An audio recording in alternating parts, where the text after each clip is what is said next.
बहुत समय पहले की बात है। सूर्य देव के तेज से पूरा संसार प्रकाशित होता था। उनकी पत्नी संज्ञा देवी उनके तेज को लंबे समय तक सहन नहीं कर सकी। उन्होंने अपनी छाया को अपने स्थान पर छोड़ दिया और स्वयं तपस्या के लिए चली गईं।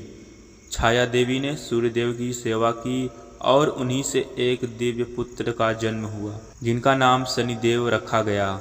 कहा जाता है कि जब शनिदेव माता के गर्भ में थे, तब छाया देवी भगवान शिव की कठोर तपस्या करती। उसी तपस्या के प्रभाव से शनिदेव जन्म से ही अत्यंत तेजस्वी, न्यायप्रिय और तपस्वी बने। उनका वर्ण श्याम था और उनकी दृष्टि अत्यंत प्रभावशाली मानी जाती थी। शनिदेव बचपन से ही भगवान शिव के परम भक्त थे। वे दिन रात शिव का ध्यान करते और संसार के मोह से दूर रहते।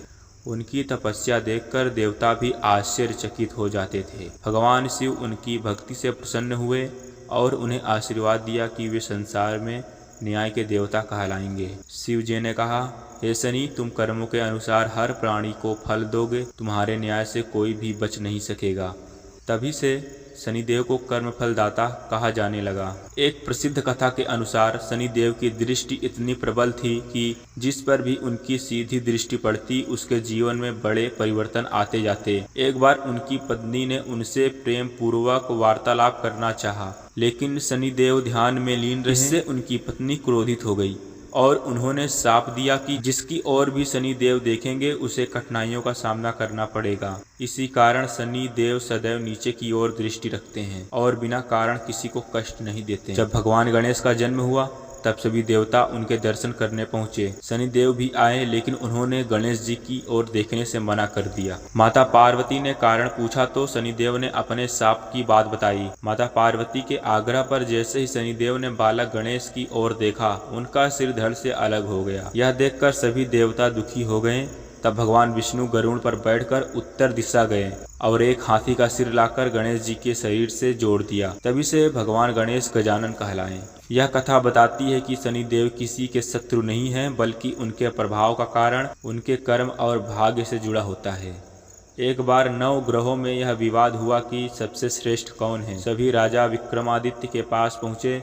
राजा ने सोने, चांदी, तांबे, पीतल, सीसा, जस्ता, कांसा, अभ्रक और लोहे के सिंहासन बनवाए। उन्होंने ग्रहों को क्रम से बैठाया और शनिदेव को लोहे के सिंहासन पर बैठने के लिए कहा। शनिदेव ने इसे अपना अपमान समझा और बोले, राजन, समय आने पर मैं तुम्हें अपने प्रभाव का अनुभव अवश्य कराऊंगा। कुछ समय बाद राजा पर शनि की साढ़ेसाती शुरू हो गई।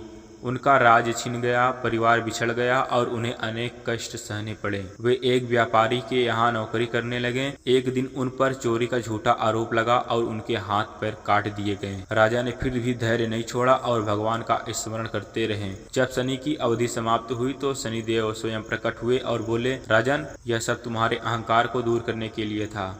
उन्होंने राजा को पहले से भी अधिक वैभव और सम्मान प्रदान किया। इस कथा से शिक्षा मिलती है कि कठिन समय में धैर्य और ईश्वर पर विश्वास बनाए रखना चाहिए। एक बार शनिदेव को अपने बल पर बहुत गर्व हो गया।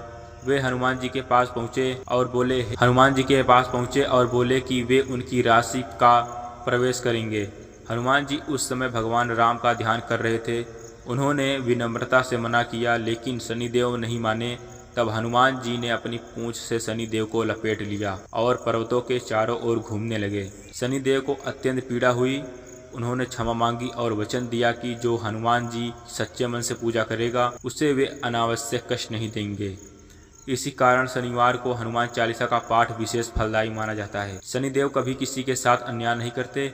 वे केवल मनुष्यों के कर्मों के अनुसार फल देते हैं। जिसने अच्छे कर्म किए हैं, उसे शनिदेव उन्नति, सम्मान, धन और सफलता प्रदान करते हैं। वही जो छल, कपट, अन्याय और अधर्म का मार्ग अपनाते हैं, उन्हें उनके कर्मों का परिणाम भुगतना पड़ता है। इसलिए शनिदेव से डरने की नहीं, बल्कि अच्छे कर्म करने की आवश्यकता है। शनिवार के दिन प्रातः स्नान करके पीपल के वृक्ष के नीचे सरसों के तेल का दीपक जलाना शुभ माना जाता है। काले तिल, उड़द तेल और काले वस्त्र का दान भी किया जाता है। गरीबों, असहायों और जरूरतमंदों की सहायता करना शनिदेव को अत्यंत प्रिय है। जो व्यक्ति सत्य बोलता है, मेहनत करता है और दूसरों के साथ न्याय करता है, उस पर शनिदेव की विशेष कृपा बनी रहती है। शनिदेव से मिलने वाली शिक्षा: हमेशा सत्य का पालन करें, किसी के साथ अन्याय न करें, मेहनत और ईमानदारी से जीवन बिताएं। माता पिता और गुरु का सम्मान करें, गरीब और असहाय लोगों की सहायता करें, अहंकार से दूर रहें। शनिदेव केवल दंड देने वाले देवता नहीं बल्कि न्याय और कर्मफल के प्रतीक हैं।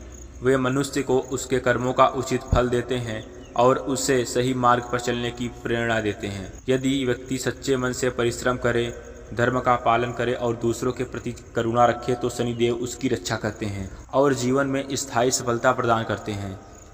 इसलिए शनिदेव की आराधना का वास्तविक अर्थ केवल पूजा करना नहीं बल्कि अपने आचरण को श्रेष्ठ बनाना है। जो व्यक्ति सत्य, न्याय, सेवा और सदाचार का पालन करता है उस पर शनिदेव की कृपा सदैव बनी रहती है और उसके जीवन से धीरे धीरे सभी बाधाएं दूर होकर सुख, शांति और समृद्धि का मार्ग प्रशस्त होता है।